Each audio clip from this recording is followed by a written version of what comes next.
Please welcome the founder of the Southern Delaware Alliance for Racial Justice. Good evening. The Southern Delaware Alliance for Racial Justice welcomes you. We've been doing these town halls for the past 7 years, and this is my last opportunity to say welcome to all of you. But I am so pleased to be here tonight for the present and future of probation in Delaware with the ACLU, Smart Justice, and our sponsors, Delaware Cannabis, Progressive Democrat, Sussex County, and the League of Women Voters. I especially wanted to talk tonight just for a minute because I had a strange reaction to Senate Bill 1. And that is, Senate Bill 4. That is, I was angry. I was angry to read a bill, and I said it to the young ladies in the back that we need more than reform in our probation system. We need to eliminate our probation system. It is a bad system. And when I read it, I thought we are going to legislate for things that shouldn't exist anyway. For example, we are going to repeal the rights of a previously incarcerated person who is now under probation to get married. I mean, somehow there is a contradiction to the Constitution of this state and to the Constitution of this country. The things that the Senate Bill 4 are trying to eliminate are things that should not exist to begin with. If we have any sense of what many writers have said, we are all better than the worst thing we've ever done. And our prison system is supposed to be about rehabilitation. Our probation system should be the continuation of rehabilitation system. There is nothing rehabilitative about our prison system. There is nothing rehabilitative about our probation system. It is a continuation of an oppressive system and of a punitive system and of a racist system. We merely transfer men from the cages within the concrete walls of a prison to the cages within the open walls in the inner city and the ghettos. And though I would certainly encourage my organization to support for, I'm sorry that after our 7 years of advocating for change, and change in Delaware, you know, we pass a lot of legislation. We don't necessarily enact it. We pass it. And there it goes. I hope that we make some progress with this particular piece of legislation. But I'm asking all of you, as you go out there and to advocate for a change of heart, advocate for a change of mind, advocate for a change of attitude, advocate for substituting love for hate.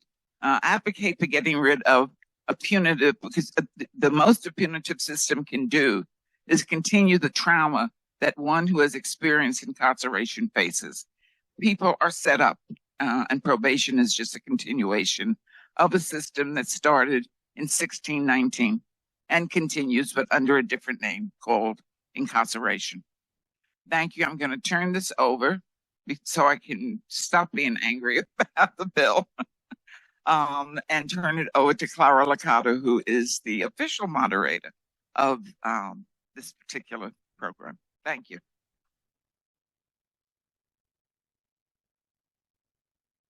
Thank you, Charlotte. Can you hear me? I am Clara Licata. I am the chair of the Legislative Advocacy Committee of the Southern Delaware Alliance for Racial Justice.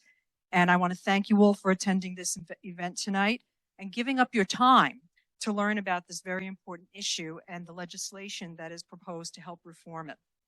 Our ACLU, I just want to shout out, our co-host tonight is Vonda Smack, the director of ACLU's Campaign for Smart Justice. And I just want to give you a quick 1-minute rundown of tonight's program.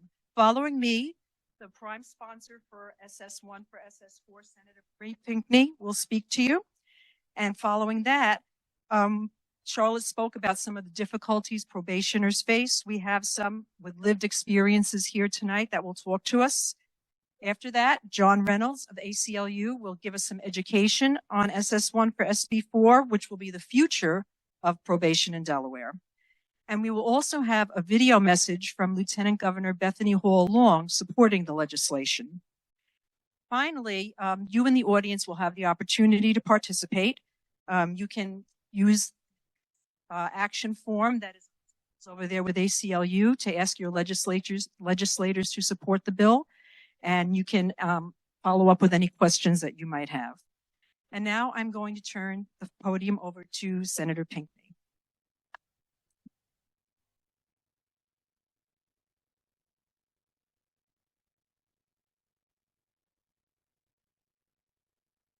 Greetings, everyone. Good evening. How are you? It's not on. I am often told that me and microphones don't get along, so that is not surprising to hear. Is this any better? Not really?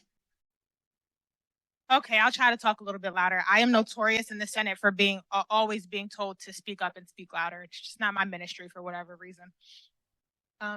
Thank you all for coming out this evening. I am excited to be here. I haven't been to Lewis in a little while, so anytime I get down to Sussex County, it's exciting, especially talking about something so important. I have to admit, Miss Charlotte got me a little scared to talk now. I don't know if I should be advocating for their bill or if I should just be talking about abolition again, but I don't know. I don't know. Miss Charlotte want to get us on fire this evening, but I think that we should be on fire. Before I begin, I want to start by just thanking SDARJ for having us this evening, for supporting the legislation, for putting this evening together along with ACLU. I have to give so much credit and shout out to ACLU specifically. I was trying to decide what to talk about, and instead of talking about the bill, because John gets to do the technical part later, I just get to get everybody excited. So I think if that's okay with you all, I'm just going to talk in my storyteller side, if that's okay. So I wanted to tell you all where the bill came from. Has anybody heard this story from me already about why I started working on this bill? Okay, great. Maybe 2022. I was still working at Christiana Care. I was working on a Sunday. Well, I guess you can tell them because I don't work there anymore. But it was a slow day that we were working in the hospital, and I was listening to a podcast. Does anybody know the Highlands Bunker podcast? Okay, it's a great local Delaware in the know podcast if you ever need a podcast to listen to. And they were talking about level 1 restitution only probation. And also the work that I've done has been focused on the medical system. I believe that one of the main reasons I was placed as chair of corrections is because I'm Black, but that's another problem. It's another conversation, and I was glad to have it. So I did not know as much as I should have known, or as much as I know now about Delaware's incarceration system, Delaware's correction system. And so that was the first that I heard about level 1 restitution only probation. And like Miss Charlotte, I got angry. I'm like, what are you talking about? People are being monitored. People are being followed for restitution. Their rights, their humanity is infringed upon because of restitution. And so, like any social worker, I text my other social worker friend, Javon, at the ACLU. And I said, Javon, we have to get rid of this. Like, what's going on? What are we doing? Or actually, I'm sorry, before that, I started Googling and going online to figure out what was going on. And I came across the report that the ACLU had written, because apparently they were angry a lot sooner than I was angry, because they had a whole report and all the legislative recommendations ready to go. So I text Javon and I'm like, Javon, I want to do this. I want to work on this. No, I wanted to work on the restitution only level 1 probation. Javon was like, well, guess what? We have a bill for all of it. And we were already thinking about you being the sponsor. So I was like, oh, okay, well, sign me up since you already volunteered me anyway. And from that moment in 2022, we have been working on what is now SS1 for SB4. And from that moment, and even before that, honestly, since I have been appointed as chair of corrections, I have been receiving outreach from people who are either on probation or whose loved one is on probation about some of the incredibly disruptive experiences that they have. And like Miss Charlotte, I get angry. Part of my problem is a lot of things make me angry. But a good thing that I do with that is I like to get to work with my anger. And from that very moment that we have been working on this bill, we have been hearing stories, we have been elevating stories, we have been talking about why we need to change the probation system. And I am not exaggerating when I tell you that not a day goes by that does not continue to occur, that someone does not continue to reach out to myself, or I'm sure ACLU, or I'm sure SDARJ, to say, this is what I am experiencing on probation. And every single one of those outreaches is a motivation for why we need to get this bill done. So, like I said, John will tell you a little bit more about what is in the bill, but I want to tell you why we need to continue to support the bill.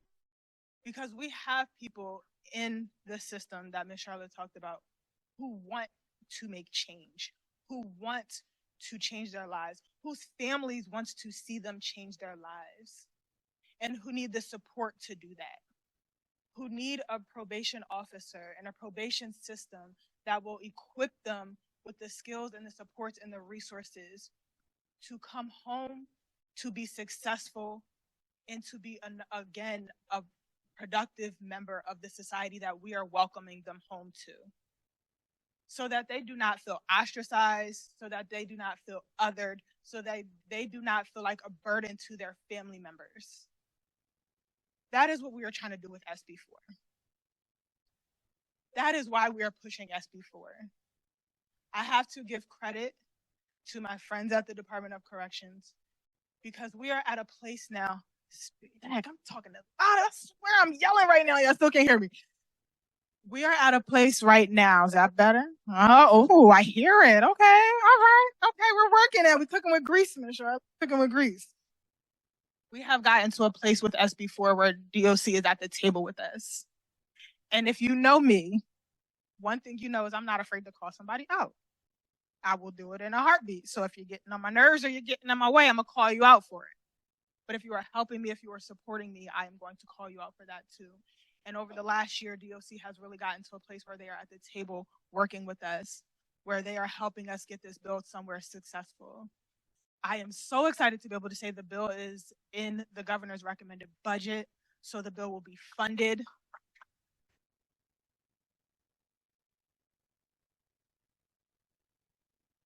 So we are right here. The finish line is here. We are right here. We are so close. 3 years we have been working on this bill, and I am so intentional when I say we, because y'all, it is not just me. I just get, unfortunately, most of the pats on the back, but it is not just me. ACLU wrote and drafted the bill.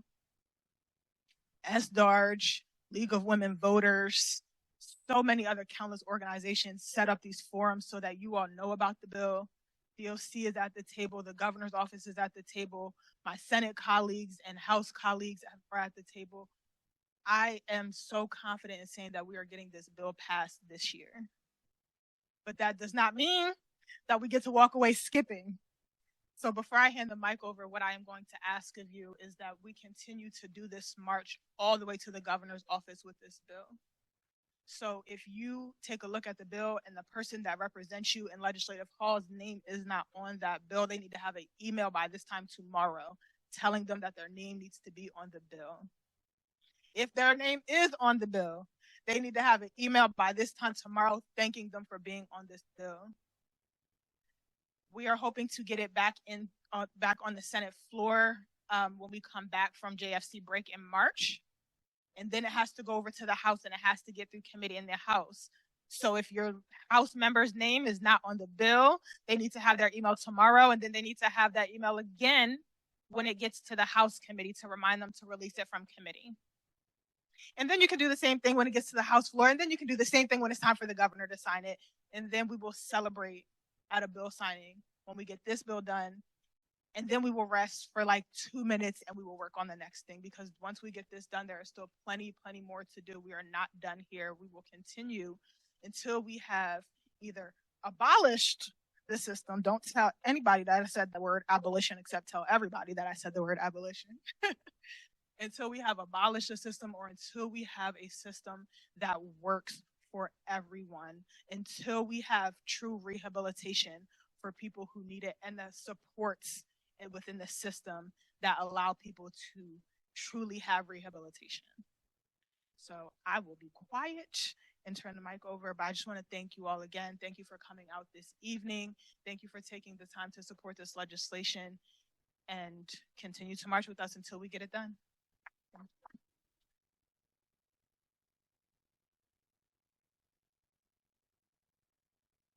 For people standing in the back, there are a couple of seats in the front row if you'd like to sit.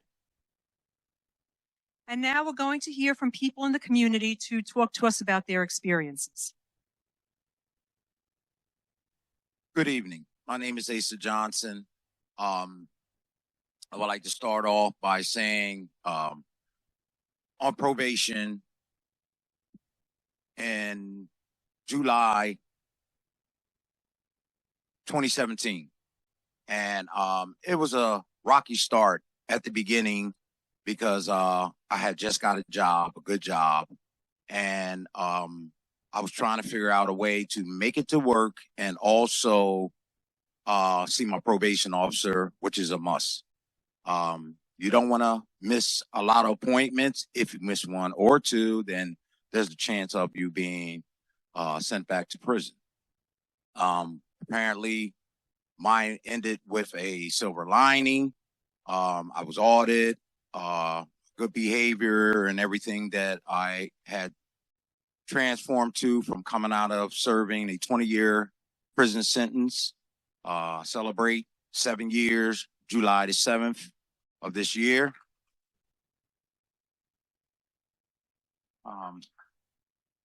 I have been a part of an organization called the Home Team Chosen Ones, which we are ex-offenders, and we're all doing very well. We're all for probation. We're helping the community.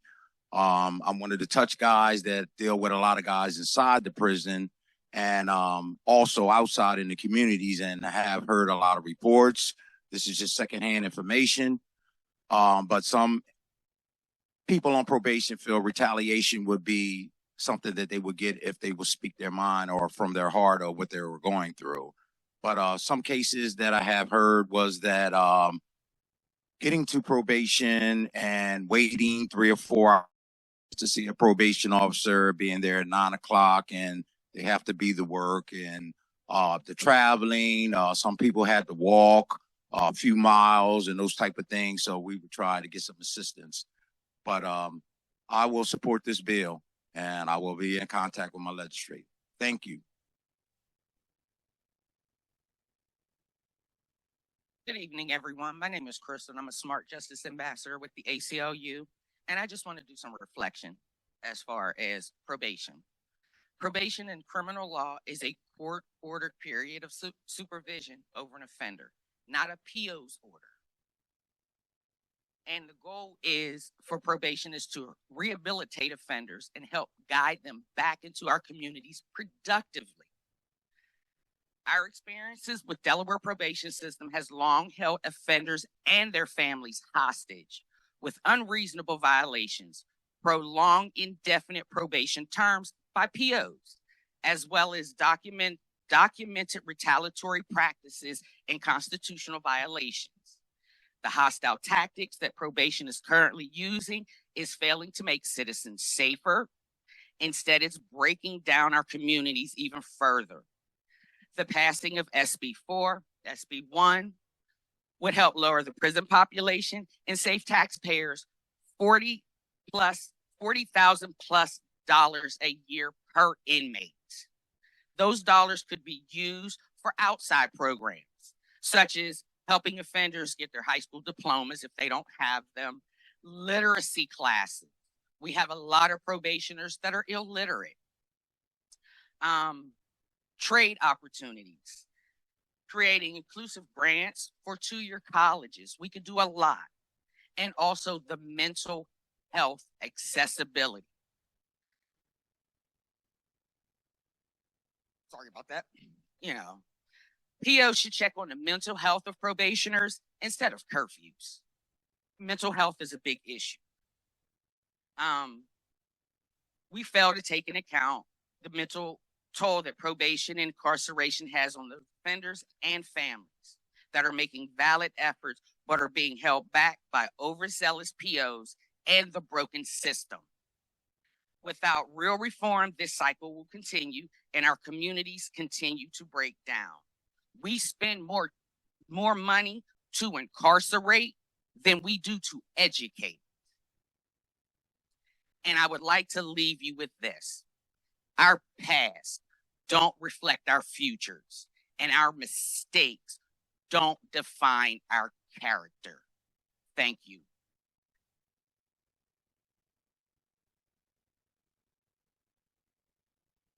Hello, my name is Charles Holt. I just want to touch base, I guess, a little bit on um, the probation system and the way the officers or agents uh, tend to carry their self and their conduct at times.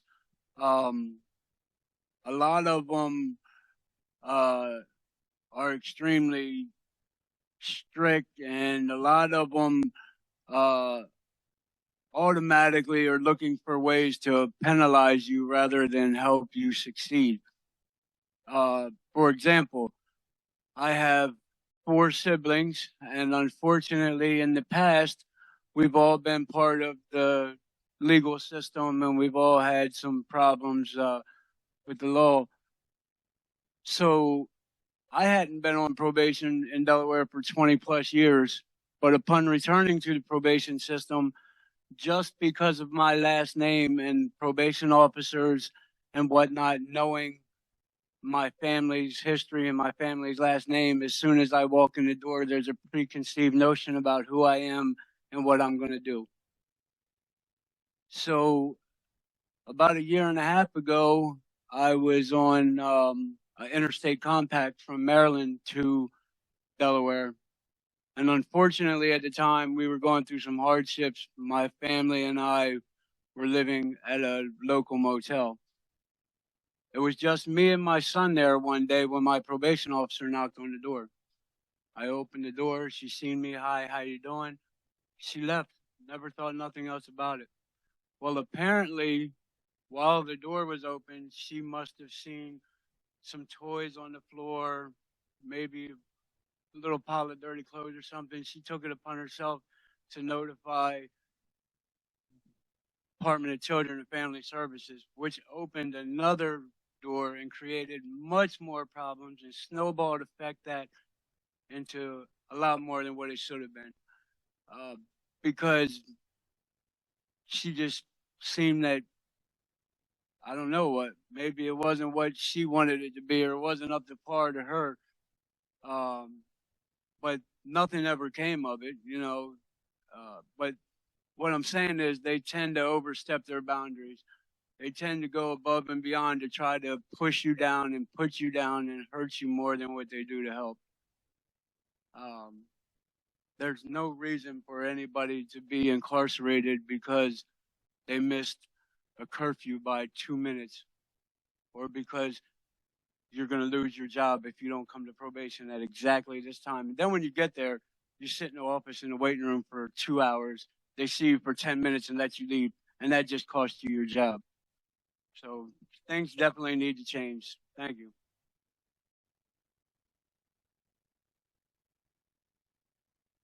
Yes, my name is Christopher Naylor. I'm currently on level 3 GPS. 3 years ago, I was given a 1-year probation sentence. My first violation, I missed 2 appointments. I was given 15 months, level 5. Did that 15 months, got out, gave my second violation. I missed 2 appointments and 1 dirty urine, was given another 15 months, level 5. I've done 3 years on a 1-year probation sentence. It's not fair. You get out. You got to go to aftercare. You have to go to probation. You have to go to 1,000 different places. You sit at probation, like he said, for 4 or 5 hours waiting to go. You can't hold a job. The only job you can hold is overnight. Then the buses don't run. It's almost impossible to get there. It just, something needs to give. If it wasn't for the reentry program through the DCJ, me and a lot of people wouldn't be making it now. I would have already been violated. They give us rides to our places, and if it wasn't for them, we'd be stuck. With probation, something needs to change, because there's no reason I should have did 3 years on a 1-year probation sentence. It's just, it's outlandish. So thank you.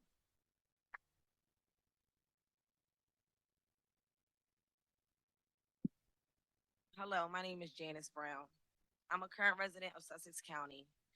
I know we were only given a few minutes, but I'm gonna be as brief as possible. Life hasn't always been easy for me as a woman reclaiming herself from the system, as some may call it. Being a survivor of the probation system was very difficult for me. because I was on probation for a non-payment of child support. Was it purposely not paid? No. I was a homeless mother living in a hotel through the state to provide for my family, plus trying to follow the requirements of the sentence I was given. Because I could not provide a stable residential address, my probation was violated. And I was forced to be away from my children for almost 60 days, who at the time were 7 months, 3, 9, and 11. Being placed in the work release program, losing not only my children, but my job was terminated as well. The FS was also called, and this made my life so much more harder to regain. So I didn't want sympathy at the time, and I don't want it now. I just want change. I never asked to become a single mother of 7 kids, nor did I expect that asking for help would create an extra pain for me. Over time, doing my research, studies showed that in March of 2023, there was over 10,000 people on probation in the state of Delaware. 373 of them were parolees. So sitting here before you today, still not giving up the fight, paying my probationary dues, no longer am I on probation, but I'm still not understanding the whys.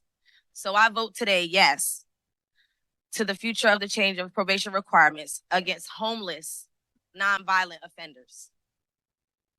Becoming who I am today, Ms. Dover, Delaware, 2024, to stand up and be the voice for single struggling mothers like myself. Being an advocate to fight for the Homeless Bill of Rights starts now. So I'll leave you with this. If you have never been a part of this type of community, you could never understand what it feels like to be treated like an animal just for living, having life's complications. So today I'm not asking, I'm demanding that it's time to break the cycle and reform the system.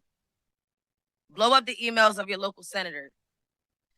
Flood the email of your local representatives and demand that they vote yes for the SS1 and SB4 probation reform now. Thank you. Good evening, everyone.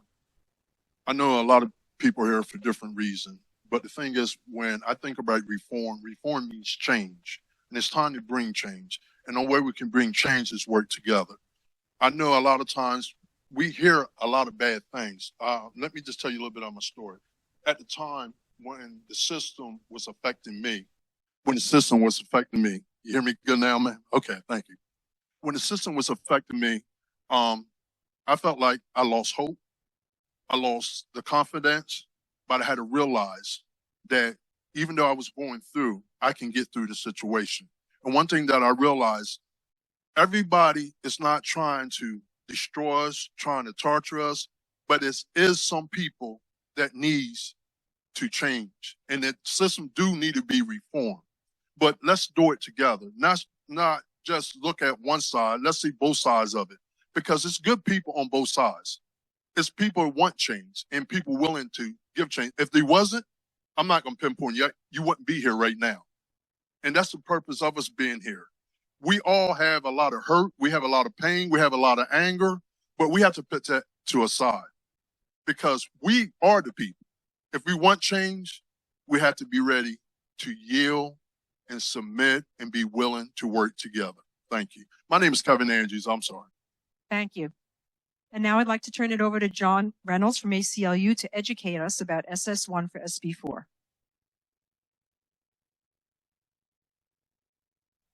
Educate's a big word. I'll try to live up to that statement, everybody. Again, John Reynolds. I'm the Deputy Policy and Advocacy Director at the ACLU of Delaware, and I'm really excited to be here in Sussex County with you all tonight.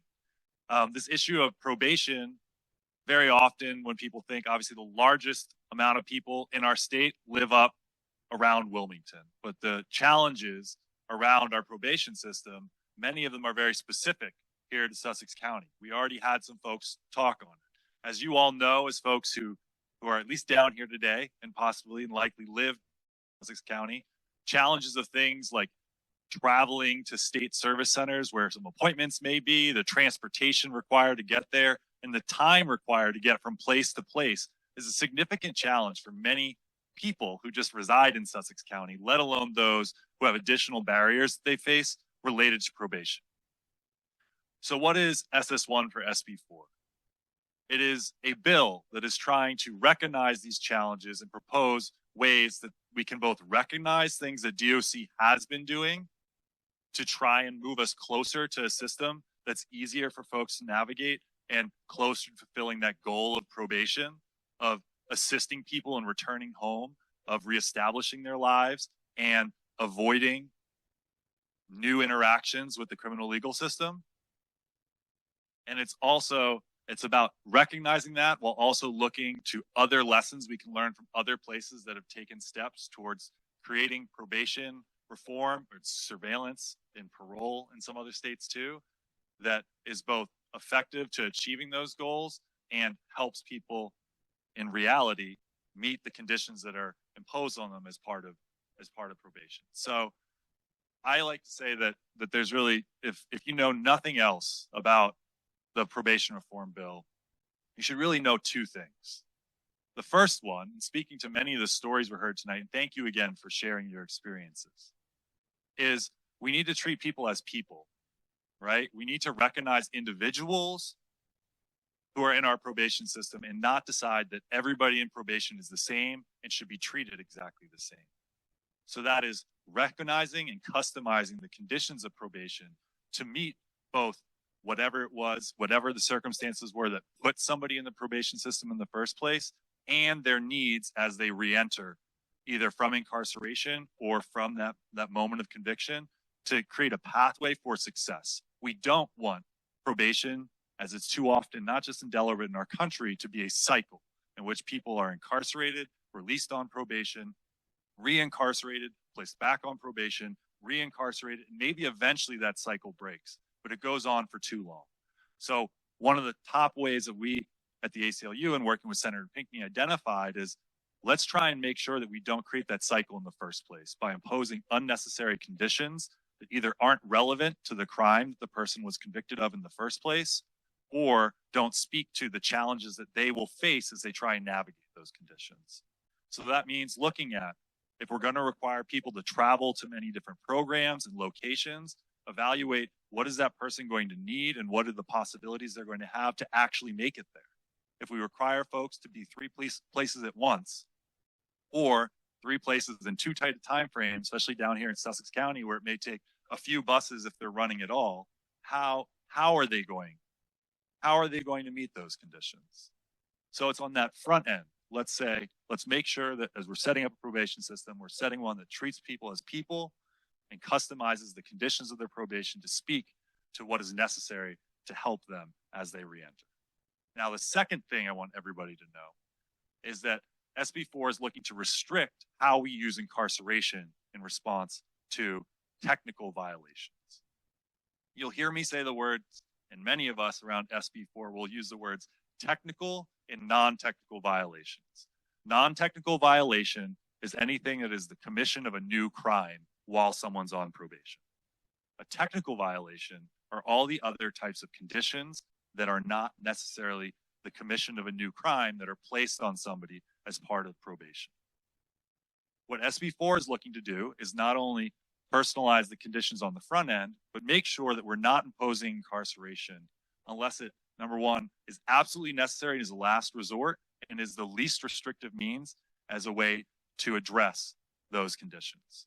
We also are looking at the different types of technical violations and marking off and saying that technical violations should not be subject to incarceration. I understand that, as Senator Pinckney said, this has been an ongoing conversation. I see folks who I've had the pleasure of speaking with from DOC in the room today, and we've been engaging on this, and I know that there's going to be additional versions of this bill that come out that are going to reflect perhaps a compromise that will both be workable for Delaware and also still address this core concern that incarceration is a poor way to treat addiction. Incarceration is a poor way to treat homelessness. Incarceration is a poor way to treat lack of resources. So we're trying to set up a system that recognizes that incarceration as an accountability mechanism really should not be our first step. It shouldn't be our second step. And it should be one that we only use when we absolutely have to. And that is the core of what SB 4 is looking to do. Treat people as people and make sure we're assigning conditions that are reasonable. And then if conditions are violated, we're attaching people to resources rather than resorting to incarceration as quickly as Delaware historically has done. I do want to recognize that Delaware has made progress in this area.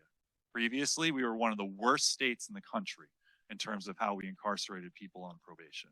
We have made strides. And a lot of what this bill is looking to do is recognize those strides, legislate those strides, so that it's not merely based on a administration to administration basis of individuals who are either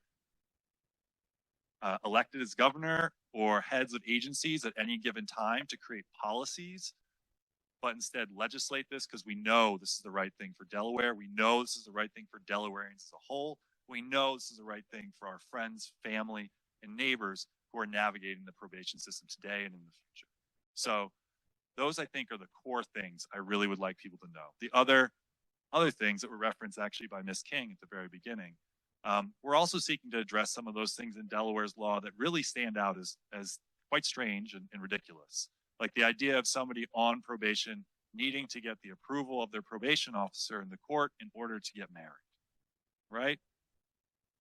These are things, this is an example of I don't know of DOC rejecting many marriage proposals, but it is something that if somebody on probation wants to do right now, they technically have to go through the state just to get permission to ask their loved one to be their partner in life for the future, right? So these are the types of things we're looking to do. Recognize the areas where Delaware has changed, has made progress, and legislate those changes while also looking to learn and build a system for the future. So I'll pause there. I'll be around this evening where if folks have questions, I'll be happy to answer them. But I want to make sure we give space for the rest of the program. Because as Clara knows, I can talk. And next, Jack, are we ready to queue up the video? We have a special message from the Lieutenant Governor supporting SS1 for SB4. Hi, wish I was with you in person today. I cannot thank you enough for your advocacy on this important issue of probation reform. Senator Pinckney's bill, Senate Substitute 1 to Senate Bill 4 matters. Chairing the Board of Pardons, I can tell you that we've made some great progress in this state with the expungement reform, juvenile justice reform, some of the things around decriminalization, but we've got to lean in and we have a lot more work to do. And so a sincere thank you for those who are participating today with the Southern Delaware Alliance for Justice Reform, as well as the ACLU. Your voices, your outreach, it really does matter. We have a lot of work to continue to reform, but with you, we will make a difference in this incredible first state to be a model for others. Lives are greatly impacted by this work. Please know I'm thrilled it's been released from committee, but let's lean in and make sure that this gets passed, it gets funding, because this affects every Delawarean, and together we are stronger. Thank you, enjoy the day, lean in, let's get Senate Substitute 1 to Senate Bill 4. I said I wasn't going to talk again, but John made an interesting point when he was using the example of marriage. And I ask all of you to look at some of the issues to see how old they are. And you have to remember that back in the days of slavery, one needed permission to marry. And that issue is still here. Because another issue that your bill is dealing with is incarcerated people, the people on probation, do not have the right to look at policies and procedures written by the state of Delaware for the Department of Corrections. And again, going back as far as we can go back to the issues of racism, that was part of the educational prohibitions in this state. And saying to incarcerated people, you're not entitled to information that will help you understand your incarceration and your probation still seems suspicious in terms of the ongoing continuation of racism, which is a bigger problem, which causes these systems not to be changed at a pace that they should be. I'm sorry. Thank you.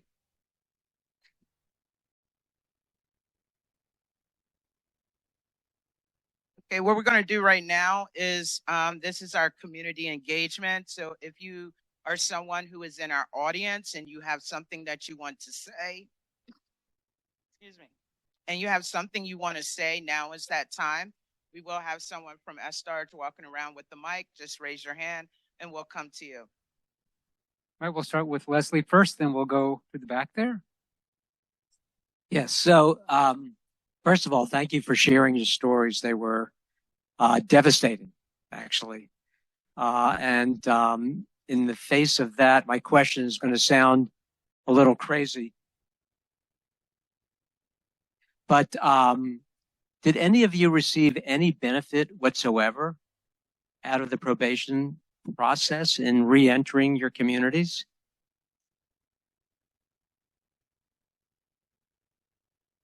I don't know personally of any real benefits or help that I personally received from probation. It was, for me, it was more just a way of holding me down and making things a lot harder. I mean, everything become a lot harder once I was placed on probation.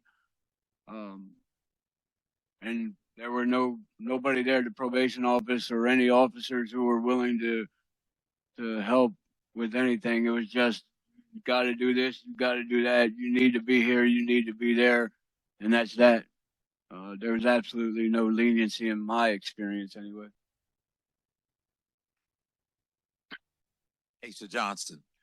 Yes, as I had stated, one of the few that had a silver lining, because my participation was a whole transformation of a person who have lived his life incarcerated since the age of 12 until 53. And basically that audit was a transition back into society with my name back instead of SBI number. And since then, that benefit there of that audit, because of the behavior that I showed and being instrumental in changing my life, gave me that chance to be free here today. So there was benefit, but everyone is not as blessed as I am, because they go through more. All right, we'll move on to our next.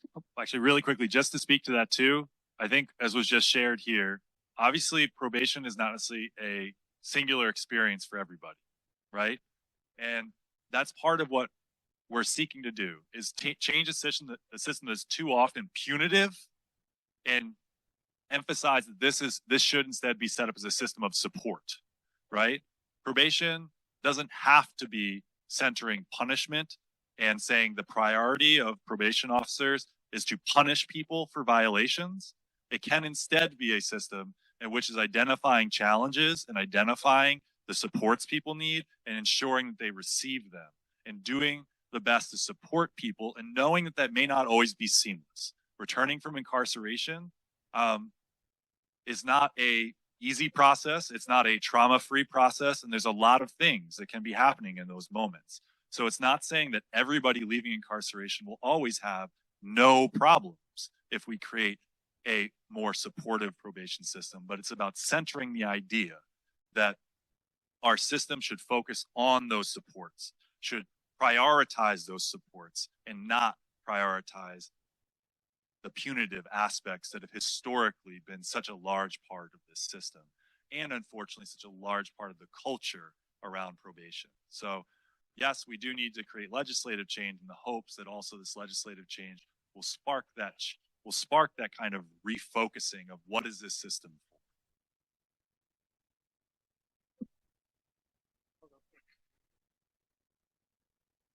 I just wanted to say thank you that you're doing this. My husband and I have a business that we did have a business where we hired people, and it was people out of prison a lot of times, and they had all sorts of problems like this. I was wondering, does this bill help with housing, in that we would say, well, maybe we could get you guys an apartment together, and they say we can't get an apartment together because we're not allowed to associate with each other. Does this help with that kind of problem? I'm going to give the most obnoxiously lawyerly answer, and it depends. Part of what this bill is doing is trying to create the flexibility and the requirement of that kind of individual assessment. So if the way that people can meet and comply with their probation conditions of having a stable address and stuff like that, this bill would remove some of the barriers that people may face as like a mandatory condition that requires non-association. Right now, and again, correct me if I'm wrong, but there are 13 standard conditions, right? And people can also set special conditions. And the non-association is not one of those standard conditions. But the idea, again, would be if somebody's looking to set a condition around non-association like that, it would have to be the least restrictive, and it would have to, there'd have to be really clear reasons about why that condition was being set for those individuals. So, and I'm also happy that you spoke up quickly, because I do see we've obviously centered a lot of the experience today from people who are on probation, but our probation system doesn't just impact those who are on probation. As was mentioned earlier, it impacts their families. It also impacts the folks who are seeking to employ them. Obviously, it can be difficult for employers if probation officers are continually showing up or requiring their employees to take time out of their scheduled workday to go for probation visits. And so that's obviously a part of this system that we're also trying to build, that flexibility and customization to ensure that that stuff can happen. My name's Dave Stevenson. I'm going to speak from an employer's perspective. And if I'm frustrated, I've been doing this for 20 years and I'm so upset with the probation system, you can't believe it. As a Christian, I believe people have second chances. And Jesus gives us the best second chance of all when we are born again. But so over the years, I've been able to help a dozen people on parole get permanent work. And it usually starts out, they've got to go every week for probation, usually in the middle of the week, middle of the day. And as the fellows have said, it's really hard to get the buses to get where you need it. And a lot don't want to put up with that. So if we get this bill passed, I think we can get more employers open to hiring parolees. And by the way, I would offer, if you want to go around the Chamber of Commerce's, I'll be willing to talk to them and beat them over the head of why they should. Because while I did this because I'm a Christian, it also paid off. Recidivism rate in Delaware, 70, 75, 80%. My recidivism rate was about 20%. And it usually involved alcohol or drugs when the guys went back. I had one guy went in, came back, and I hired him again. And he wound up becoming one of my production superintendents, which is the highest level job I have in the company. So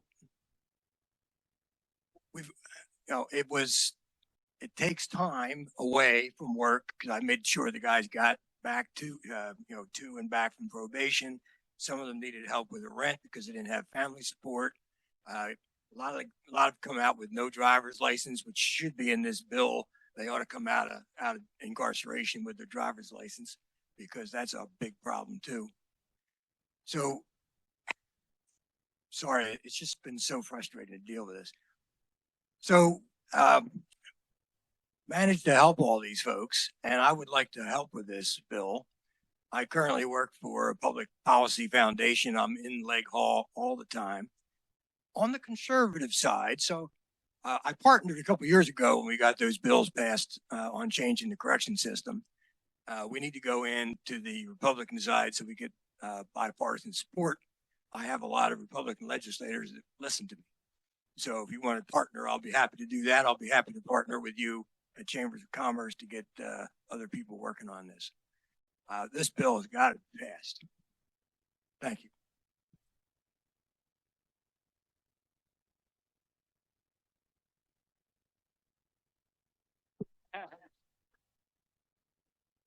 Hello, my name is Matekwa Shakur. I'm a member of the Home Team Chosen Ones, all ex-offenders coming out to give back to the community. And I also work for Recovery Innovations in Ellendale's Restart Team. And we have an influx of people coming out of SCI, as well as Smyrna, with sex offender charges. And some of our go-to organizations where we place these individuals has closed down and is not accepting sex offenders no more. So we have sex offenders walking around Sussex County as well as Kent County with nowhere to go and getting violated due to having nowhere to go. The organization, the outside organization I'm a part of, Home Team Chosen Ones, has been getting a lot of referrals from individuals coming out of prison. And individuals that's coming out of prison are not connected with social services to help them to get benefits they need when they get out, such as IDs and things of that nature. Now, from my understanding, the reentry program is supposed to be handling this before they come out. Not happening at all. One of our partnering organizations called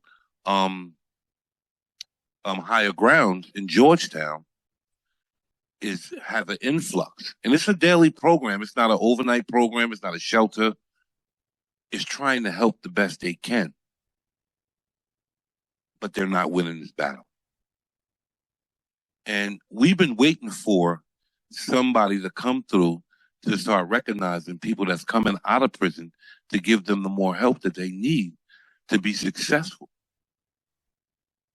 So I joined the Home Team Chosen Ones, which is not only going inside SCI and Smyrna to help individuals that's coming out, but without the supports and with our hands tied behind our back and getting them the resources they need, because we was ex-offenders, is really hurting the people that's coming out.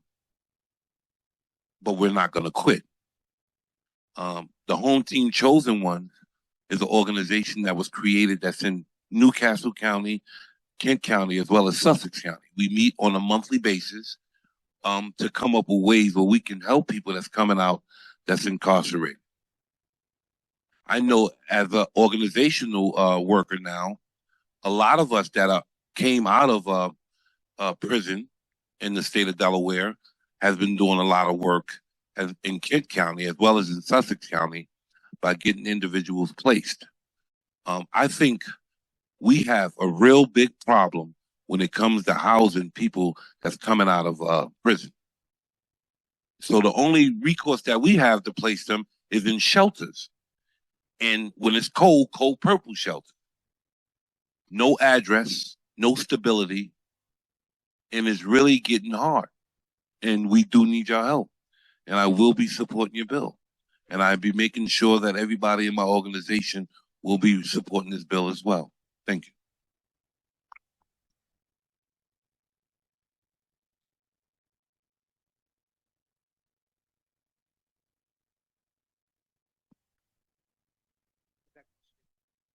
Yeah, thank you for your presentations. Melvin Mitchell with S-Dodge. On its face, this appears to be pretty much common sense legislation. And I guess my question would be, with any change, you have people that are for the legislation and people that are against it. I mean, I would think it probably doesn't go far enough from what I can see.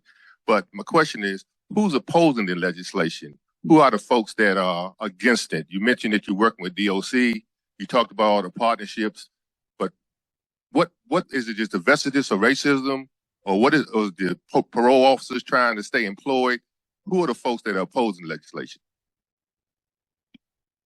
So what I'll say is that with where we sit right now with this bill, I can, rather than tell you who, because I think as Senator Pinckney said earlier, if somebody's name is not currently attached to the bill, reach out to them.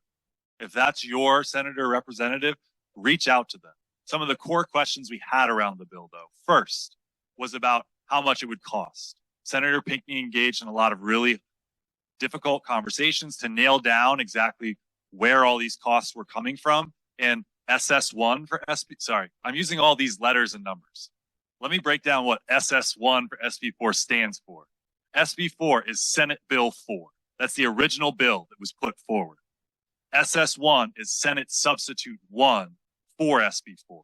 It's a new version of the bill that made some changes to what was originally one of a significant concern we heard from a lot of legislators was how much this is going to cost. So SS1 for SB4 took those concerns seriously. In order to pass a bill, we needed to make sure Delaware could afford to pass it and then can implement it, right?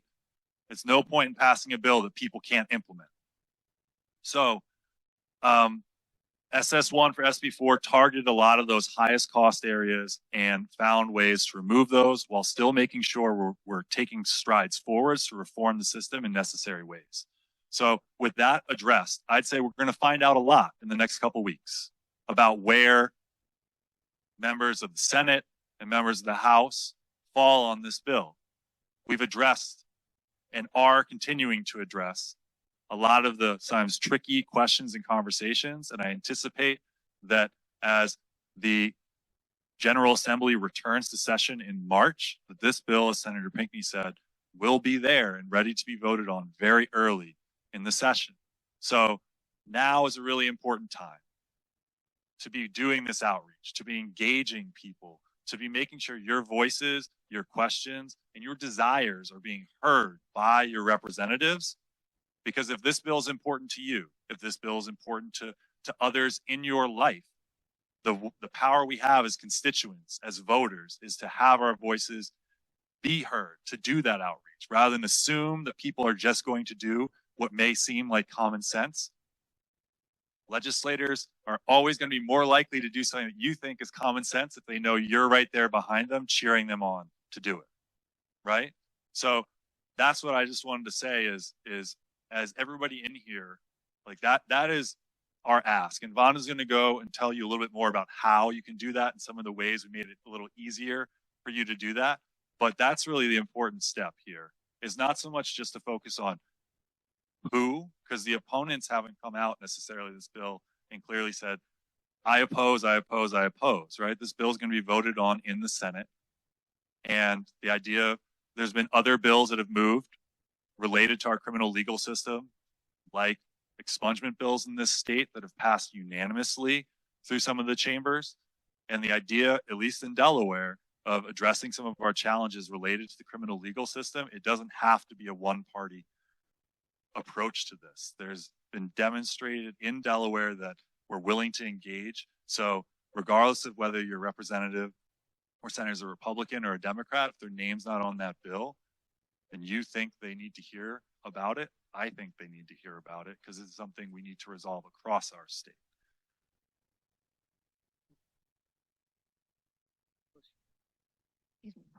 Yeah, hi. I just wanted to give a quick shout out. We have a couple of legislators visiting us here. In particular, we have Representative Sherry Dorsey Walker and Kerry Evelyn Harris.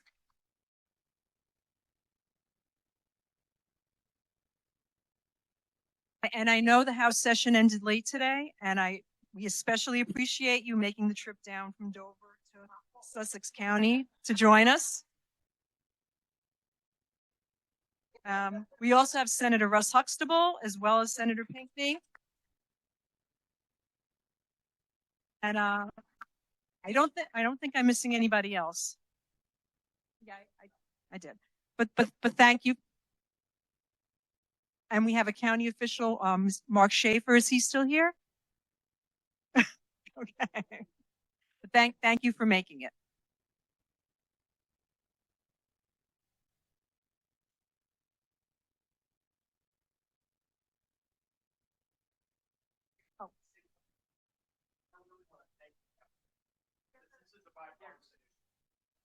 And when I saw Marie Pinckney, thank you. When I saw Marie Pinckney there you are, Marie, my colleague in the Senate, one of the finest members of the Delaware General Assembly, and Representative Sherry Dorsey Walker, my dear friend. These were all bills that we all worked on together on a bipartisan basis. So I just want to say thank you for saying that, because again, these are the kinds of things when people talk about right, left, they're making noise. This is about bringing people together, healing people, lifting them up, and moving forward, which is what we did a lot of beautiful work on together, in which this bill will do. So I'm retired, but with that said, I'm looking forward to being as helpful as possible, as I know a lot of good people are in this room on both sides of the aisle, because this is what matters at the end of the day. But I want to thank my colleagues. Again, I saw Marie today, and I just, again, we're blessed with good people. So thank you. And one more shout out. I know Tony Neal from the Georgetown City Council is in the audience. All right, everyone. Say, I like crowd participation. My name is Vonda Smack. I'm the campaign manager at the ACLU of Delaware, but I like crowd participation. All right. Can we say repeat after me, break the cycle, reform the system. I can't hear y'all. Let's do it one more time. Break the cycle, reform the system. Okay, a lot of people got up here today and said a lot of great things. I want to give a big shout out to my panelists, the people who came and spoke their lived experiences. It's not easy to get up in front of people and tell your truth, you know? And so I want to give y'all a big round of applause. Now, everybody got smartphones today, right? Everybody got smartphone. Let's throw it up in the air. Let me see. Come on, y'all. Let me see your phone. All right. Go to your camera. Can we put the action form on the screen, please? Everybody wants to get this bill passed. This is where I need this crowd participation, please. As soon as my good friend Jack gets it up there, you'll be able to go to your camera and scan that barcode. As soon as he grabs it up. If not, I'm going to have my lead SJAs. They can walk around. We have several handouts. Can y'all take these around to people so they can fill it out, please? We're going to bring it around to you. He's trying to get it pulled up in the system. But what this is the action form. It literally takes about 30 seconds, everyone. I ask before you leave that you please fill out the action form, please. That is my ask of you today. And I ask that you share it with 3 of your friends in your contact. Yes, that is the action form. It literally takes 30 seconds for you to fill that out. And it takes an additional 10 seconds for you to share it with 3 other people in your contacts. And if you want to send it to 3 more, that's even more amazing. Big shout out to Delaware Can is here, one of our sponsors. Zoe is in the building.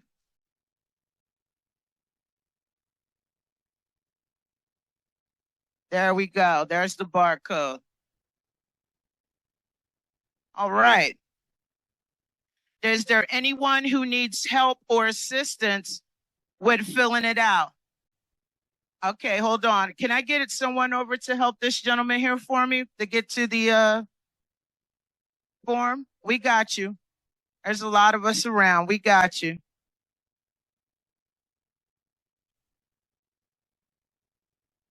All right. So we're going to give a couple more minutes on this. I didn't know if we had any of our, I'm going to walk back here to back, see if anybody has anything to say while you guys are filling it out. So while you guys are filling that out, we have a couple people that want to have something to say. Good evening, everyone. Again, my name is Representative Sherry Dorsey Walker. I was listening on the way down, heard all the testimonies. Where's July? Is July 7th still here? 7 years? That's my mommy's birthday. She'll be 80. So we're going to really celebrate. Yes. Well, I just wanted to share with you part of what we're doing collectively. We, the members of the General Assembly who are here and those who aren't here. Today we passed House Bill 267. What that bill says is if you owe back child support, then you cannot have your license taken away, nor will you be incarcerated. Good job. Good job. Good job. Thank you. Good job. That's what that is. So now it's on its way to the Senate. We passed it in the House. And that's why, listen, I said, I was the one who held everybody up. It was my bill. It was so many comments about it. And I just held my ground, didn't I? Majority whip. Held my ground. Decided not to get into the argument. Yes, sir. 267. So it's a compliment to Senator Pinckney's SB SB4. And on the way down here, I realized that I was not a co-sponsor on it. So I sent the message to become a co-prime sponsor because we're going to do this together. Thank you. Yes.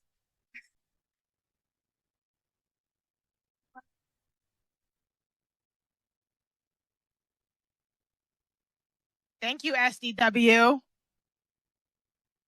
Okay. Thank you, SDW, and thank you to my colleagues who joined us tonight. I am so excited. Let me tell you something. I'm from Newcastle County, so you know what my drive looks like. And I was a little bit worried about how tired I was going to be, but I'm not tired anymore. I am alive. I am awake. And I thank you. I thank each one of you for coming out this evening, for taking the time for advocating. I thank my colleagues for coming down. I just wanted to give highlight 2 points that were made earlier. Someone spoke about, had questions around the bill and housing. And I appreciate John for answering the question. I will say the bill does not specifically speak to housing, but because of all of the outreach that I've heard from people, one of the things that I do want to work on in the future is creating more housing. Because housing is an issue in Delaware in general, but imagine what that issue in housing in Delaware is if you are blocked from having access to housing because of your background. And so I am very much invested in looking at how we create housing specifically for this population because it is needed. And if we expect people to be able to be compliant with their probation, the first thing they need is stable housing. I also wanted to highlight, someone earlier spoke about employment, and that is an incredibly important aspect of this too. So not only are people who are justice involved impacted by incarceration, but so are their family members, and so are the employers who take the time and consideration to give them an opportunity. And we need to make sure that their opportunities that they're creating as employers are not squandered because they're having to lose employees for days at a time due to reincarceration. And so this is an all-around issue. There is not one area of your life, of a person's life and of everyday society that does not get impacted when we are talking about probation. And so I wanted to thank people who brought up those points too. And although the bill may not specifically call on those points, please do know that they are on our mind and they are something else that we're thinking about. And a little sneak preview for you, once we get SB4 passed, the next thing that we're going to be working on is the commutation process, because I've been hearing a lot about that too. So we'll be looking into that as well. So thank you all again.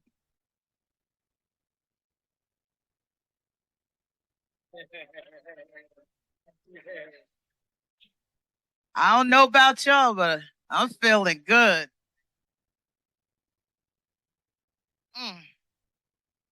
So everybody got that action form and y'all gonna send it to like 3 of your friends. I appreciate that. So we're gonna do this crowd participation again. Okay. All right. Repeat after me. Break the cycle. Break the cycle. Reform the system. Reform the system. And now I'm about to bring back up Miss Clara. This has been great to host with you. She's got some last words, and then we'll have time for networking and mingling. Well, I want to thank. Oh, sorry. Well, thank you all for attending, audience members for your participation, panelists for sharing your experiences, legislators for listening, our people responsible for putting this on, Jack and Susan. I also, as chair of the Alliance Legislative Advocacy Committee, my committee is here, Zita, Peter, and Maria. And I just want to throw it out for you. Our annual Legislative Priorities Town Hall is January 31st via Zoom. And we will be having Representative Sherry Dorsey Walker, Senator Kyle Evans-Gay, and Representative Kendra Johnson, and Representative Sherry Dorsey Walker will be speaking in more detail about HB 267.